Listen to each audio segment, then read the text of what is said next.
I've got two very special guests in the studio with me. Let me say good morning and a very warm welcome to Mr. William Sasu. He's the Managing Director of Rehoboth Properties Limited. I've also got in the studio Ni Kojo Ankra II, Head of AE Section Manche Ankra Royal Family, also known in private life as Dr. Mark Ni Akwe Ankra. Good morning, gentlemen. Good morning. Good morning. Good morning. How are we doing? Great. Okay. I think breakfast has already been had, or have I jumped the gun? In my case, you have. Well, hopefully there's something delicious on the horizon this morning. I've just had breakfast, so you're free to, be jealous. But hope you're doing well this morning. Sure, Yes, well. Thank you. Good to see you. Doc, what brings you here this morning? Well, I am very passionate about housing, and I'm sure in the intro you would have realized that I was the former managing director of the State Housing Company. And the housing challenges that we have in Ghana is consistent with the sub-Saharan West Africa. And, we haven't been able to overcome it. Strangely, the statistics seem to be showing that when I was in office in 2010, it was 1.8 million, in terms of the deficit. And today it is still 1.8 million. Nothing has changed. Absolutely.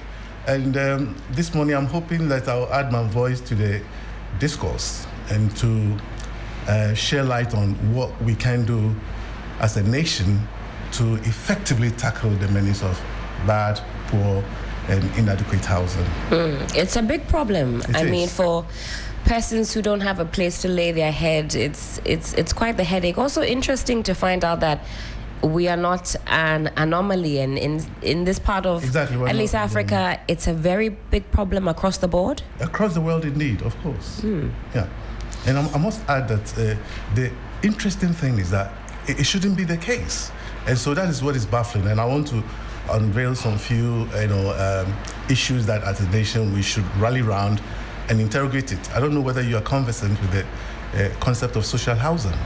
Indeed.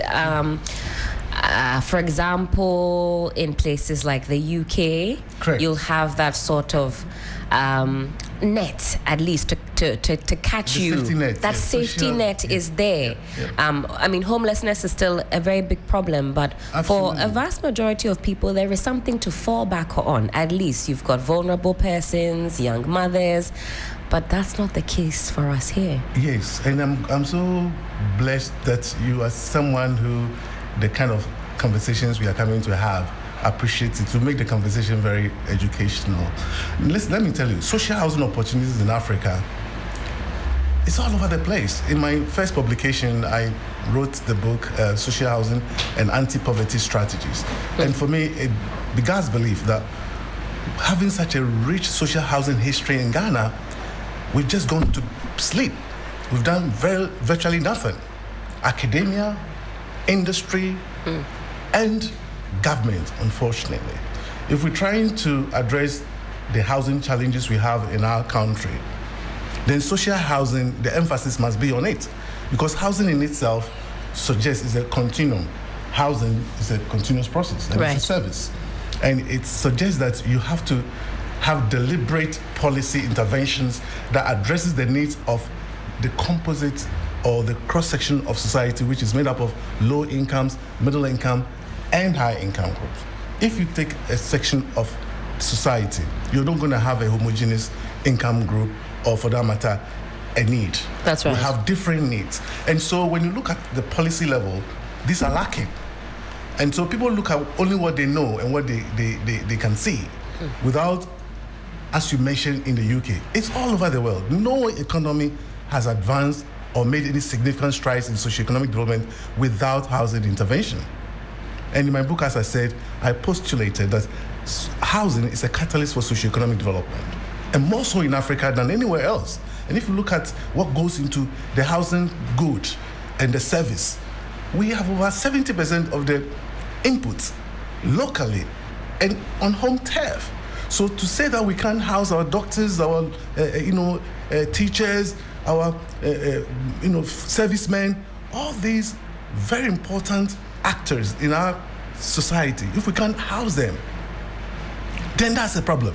And I think this morning I want to shed light on, something that is happening that it's a spark. If you ask me, I'll say it's a spark, which is the new endeavor of Rehoboth Housing Company.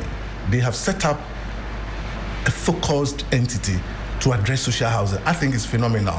I think it ties into the reset agenda that Ghana needs. I don't want to play politics, but I think by the end of last year, the whole country is looking for a reset.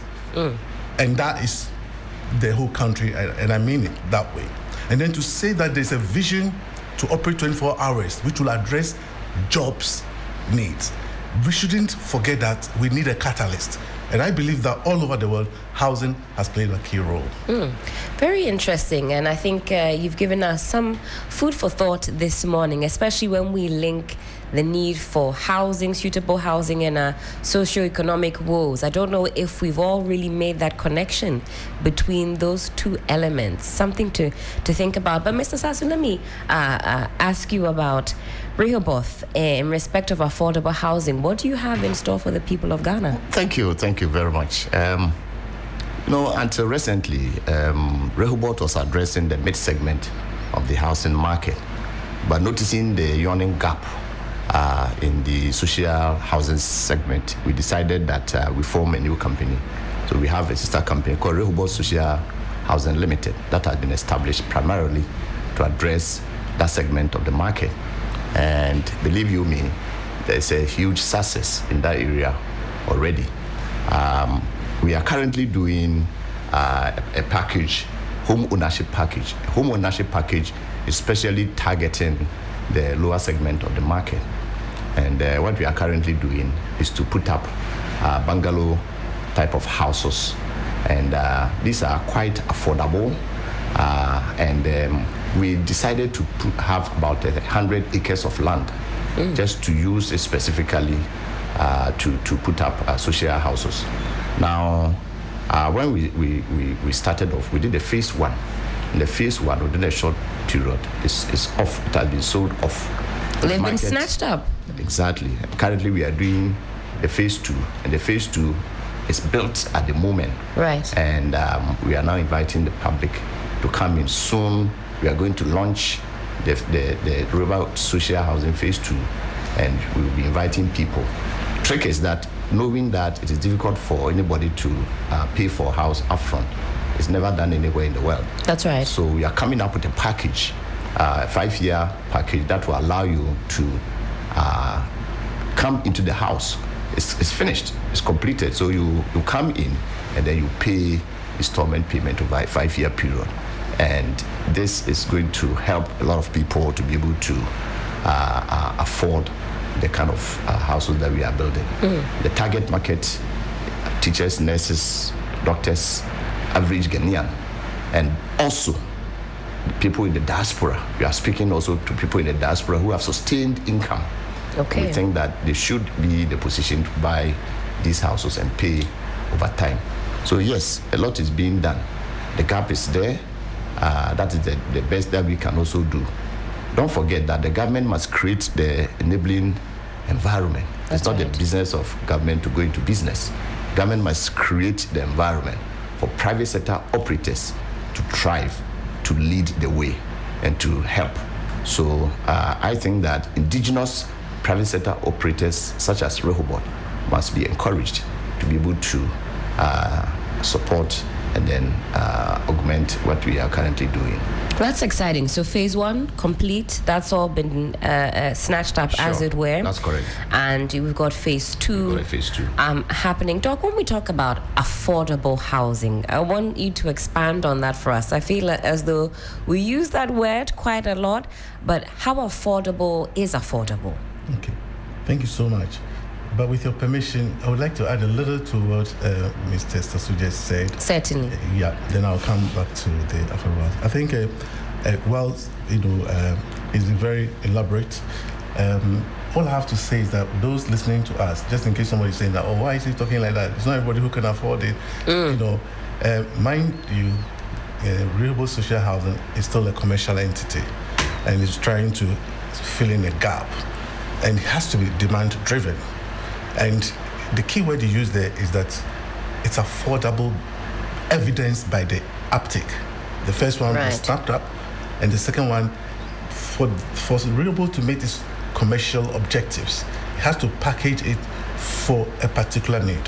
What I want to add to it is that there is a huge opportunity to address different income levels with different interventions. And that is where he landed, that government, not just government, but different stakeholders would have to come to the table and make social housing accessible to those who most need it. Because the various income levels, as you're aware of, in the UK, there are different packages. We have the registered social landlords with the housing associations, then we have council accommodation. That's right. And different permutations. One of the interesting things I would like to throw into is the fact that when we're trying to map stakeholders in social housing provision in Ghana, we tend to forget a very important player, and that is the religious and the not-for-profit fraternity. In the UK, Paddington Churches Housing Association is there, the Guinness Trust, a whole lot. These are benevolent organizations who also recognize that they must contribute their quota to meet the needs of society. And so a lot of funding are channeled into social housing provision, and even that, as you rightly pointed out, we still grapple with homelessness and other, housing challenges. Indeed. So people listening to us should not think that, this man is talking about affordability and, the kind of figures he's talking about is not affordable to a lot of people. Now, that brings me to answer your substantive question. What is affordability? Again, affordability, as we all know, is relative, because what will be affordable to you earning about 10,000 a month may not be affordable to the person who is earning 2,000 a month. Indeed. So it's relative. I mean, the rule of thumb is that, society must put its resources together in such a way that such a basic necessity as shelter, there should be something for everybody. And so if the person's income, about 30% of the person's disposable income goes towards housing cost of whatever type, then it is deemed to be affordable to that individual. We know that incomes are generally low in this environment. And usually when we are talking about housing, people forget about the fact that you have to finance housing. And housing finance is dual. We have to talk about the supply side. Is the supply side affordable to deliver housing? Cost of raw materials, cost of land, and all those things. That relates to the factors or the inputs that leads to the production of the house. So affordability in that context is also important during this discourse. Then you come to the demand side. Those who are going to pay for it, they are going to demand the houses that are produced. Is it affordable to them? And that is also contingent upon the person's income structure. Over here, people have one job. They struggle to even get one job, let alone two jobs and stuff like that. That's right. But elsewhere, if you know that you have a family need and your family composition is such that you cannot afford to live in just one room, then you are compelled to take up second job because the economy may provide opportunities for that. And so, these things are managed better in that environment. But over here in Ghana, we are struggling for jobs, and so people will be constrained in terms of income, and that affects their demand for a particular type of housing. To the extent that anytime we have this conversation, people are looking for how much is it? In fact, that question has already popped up on my phone as we're having this discussion, and people are asking, well, how much, especially touching on that 5-year plan. They want to know, what does that look like yearly, and what does that look like monthly, and is it a one-size-fits-all approach? Well, that was what I was addressing, that it's not a one-size-fits-all. Right. And that these are targeted, packages looking for a particular target income group, and the uptick, the fact that the demand exists, shows that there's a need there. But I'm saying that we should take it beyond, because the need is wider. We have a huge deficit, and most of the need actually comes at the lower income level. That's right. And so we need to identify key stakeholders and bring them to the table. This is a conversation that I think the media should play a key role. I think we have we've been having housing discussions over the years, and if it doesn't lead to direct policy interventions and evidence of successful implementations, like how Rehoboth is showing the way. If somebody plans housing for a particular group and delivers, and there's 100% uptake, then you know that the project has been successful. Right. So we should move away from how much it is. I'm sure Mr. Sasu will shed light on what they have done in the past and at what prices, and you'll be amazed at some of these prices that they were able to successfully deliver as a private entity. Mr. Sasu, shock us, please. That's the number one question that's popping up on the phone, right? With Kwabena in particular in mind. Okay. So please share. Yes, with Kwabena, at the time we started it, can you believe it? We were doing about 26,500 USD CD equivalent.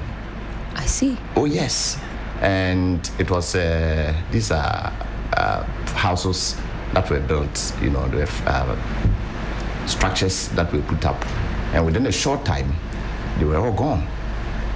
They were apartment houses. They were all gone within the shortest possible time. So gradually we move out from there, and we are now doing the bungalow type of houses. Today we are doing CD.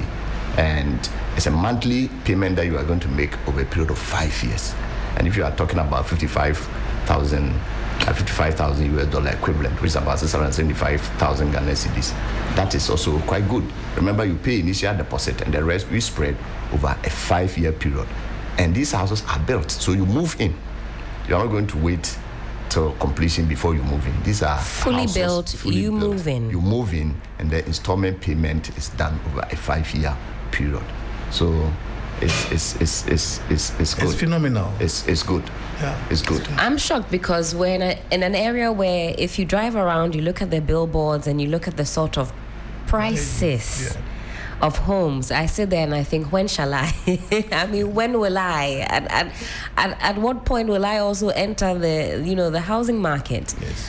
So I know that you say the uptake has been quite high, but what else has been the response? I mean, are people amazed at how you are able to do it? Because we talk about that enabling environment. Has the environment been that favorable to enable you? We talk about the cost of inputs and all of that. Yes, remember that to start with, Doc had indicated clearly that government has the mandate in the first instance to house its citizenry. It is the mandate of government to ensure that the environment is provided. But housing is a socio-economic issue, and it's a catalyst for development of a country. So therefore, what we are saying here is that primarily, if the government provides an enabling environment and private sector thrives, and we are able to push it, we may be able to deliver houses for the people of Ghana. Yes, cost of housing is expensive. There's no doubt about that. We are talking about the inputs. And so putting up a house, it involves huge capital outlay.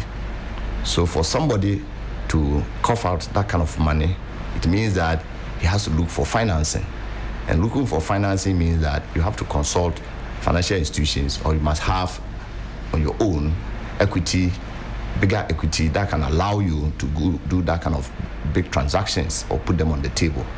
So once you are able to do that, you want to look at materials that can allow you to be able to do that kind of housing. So if there are options that will allow you to provide quality, you go for those options that will allow you to do that. And then also the building methods that we are also using, the kind of friendly areas and opportunities that we are providing, these are good. So or look out for the material, the labor combination that will allow us to deliver the kind of house so that will address the needs of the people. And people come, we show them our houses, and they are amazed. Because if they look at that kind of houses in that part of Accra, we are looking at just Rehoboth Haven, which is at Ayimensa, Damfa, here, close to town, and access to good roads. And if you can have that, and social housing close by you, you have access to very good roads, Medina, Aburi, as you know. And we are saying that if it is coming at those prices, then clearly it is affordable. But to ensure that people are able to buy, that is when we came up with this 5-year plan. The 5-year plan, banks are actually doing mortgages of about 20 years. That's but we right. are doing a 5-year plan. The 5-year plan will allow you to come in and occupy, and at the same time give you space to pay over time. So that is what we are doing now. Certainly, Doc. Now, it's safe to say that this has been, or this is a significant contribution to our socio-economic development. I'm talking about Ghana. What does the future look like when it comes to Rehoboth, when it comes to social housing? How far are you looking to expand? Well, I think that there's no better time, especially since the country is in a reset mode. There's no better time than now to really try and bring all the stakeholders to the table to talk about effective delivery of social housing for socio-economic development of our country. If we do that, we'll be able to create opportunities for job creation, to get everybody on board. For instance, look at all the 16 regions that we now have. If you can see the social housing opportunities, we can start changing the way our towns and cities are planned and delivered.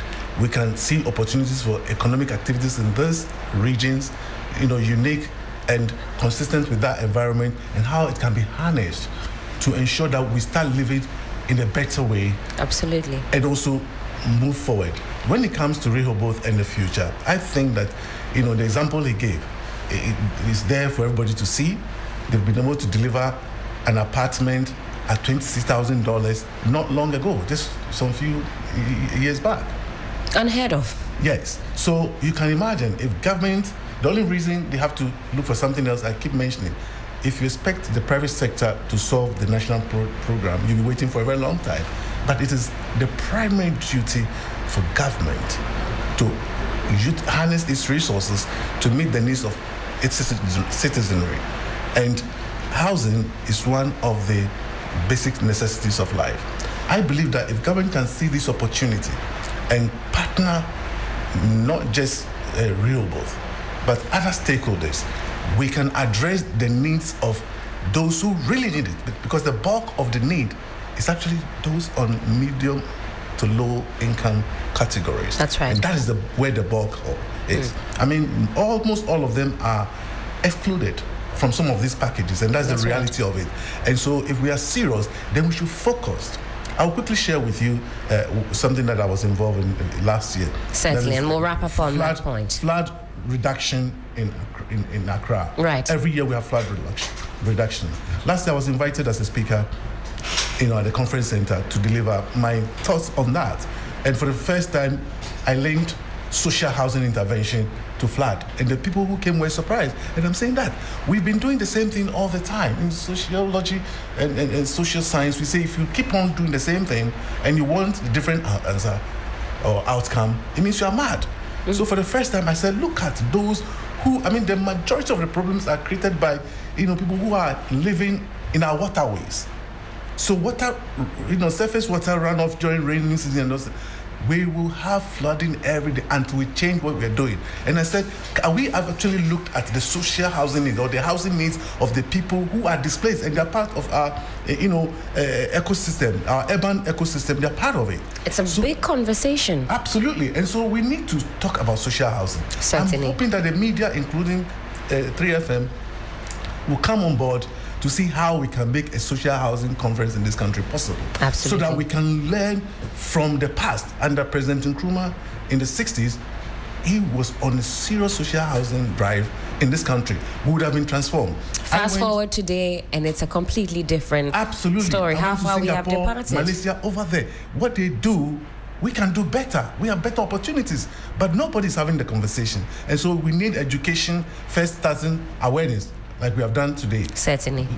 I think Rehoboth Social Housing deserves an award. And I think that we need to start talking to each other. Academia will have to come together, because we're not teaching social housing. I've contacted the Accra Technical University. Nobody has come back to me. We need to educate ourselves, Absolutely. find out how these things can be done, and we'll be successful. Absolutely, Doc. A pleasure speaking with you this morning, and I agree that it's an important conversation that we must have. Mr. Sasu, how do we get in touch with Rehoboth for those whose appetites have been whet this morning, looking to get into the housing market? Yes, but just before then, remember that we have been talking about partnership with government. Right. The partnership can come in many forms. They can give us tax rebates. We can have other incentives, import duty waivers, and things like that. When you give these opportunities and incentives and rebates, it allows the private sector operators to be able to deliver the houses at a lower cost. And once you get the houses at a lower cost, it means that you are also able to deliver them to the public. Certainly, because they will also drive into the cost of production of these houses. All right. But then let me put up the numbers very quickly. I understand you have to go on TV as well. Yes. To reach out to Rehoboth, you can reach us on these numbers. They are also on WhatsApp, 020-6823-524. And then we have 0553-751-933. And then we have the third number, 0244-764-499. And then you can also reach us on our UK number, those in the diaspora. Right. You can reach us on +44 791 737 6631. So fantastic. You can reach us on these numbers. Gentlemen, super grateful for your time this morning. I know our TV viewers are also waiting for you to make an appearance. And for those of you who missed the conversation, you can play this back on Facebook and also on YouTube. Time check, it is some 22 minutes to the top of the hour, 9 a.m. And this is still 3FM Sunrise on 3FM 92.7. We go on a quick break. When we come back, we get into our big conversation for the morning. Don't go too far. What does better life mean to you? Better life means going on a luxurious trip, paying the fees of